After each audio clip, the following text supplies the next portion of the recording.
мавзӯи дигар, вақте ки қоидаи ҳаракати роҳ риоя намешавад, албатта ҳодисае дар пай дошта метавонад, ки ба ҳаёту саломатии инсон дахл дорад.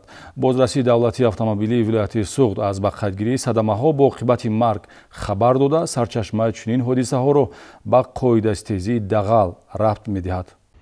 дар пайи риоя накардани қоидаҳои ҳаракати роҳ дар шаҳри Хуҷанд боз як ҳодисае рух дод, ки оқибати нороҳаткунанда дорад, зеро ба ҳалокати 2 нафар анҷомид. Санаи 11 феврал тахминан соатҳои 13 ронандаи воситаи нақлиёти боркаши тамғаи Долун Салимов Сабур Солиевич соли таваллудаш 1992 истиқоматкунандаи шаҳри Истаравшан ҳангоми ҳаракат тавассути кӯчаи Гагарини шаҳри Хуҷанд дар чорроҳаи нақлиётгарди пайвастшавии кӯчаи мазкур ба кӯчаи Фирдавсӣ бехатарии ҳаракати роҳро таъмин карда натавониста пиёдагардон Солиева Матлуба Каримовна соли таваллудаш 1986 истиқоматкунандаи ноҳияи Бобоҷон Ғафуров ва Дадабоева Мухбира Ғайбуллоевна соли таваллудаш 1988 сокини шаҳри Хуҷандро, ки аз тарафи рост ба чапи роҳ мегузаштанд, пахш намудааст. Дар натиҷа Матлуба Солиева дар ҷои ҳодиса ба ҳалокат расида, ҳамроҳи ӯ Мухбира Дадабоева баъди 3 соати дастрас намудан ба беморхонаи марказии шаҳри Хуҷанд ба ҳалокат мерасад. Талаботи қоидаҳои ҳаракати роҳ барои бехатарии иштирокчиёни ҳаракат пешбинӣ шуда,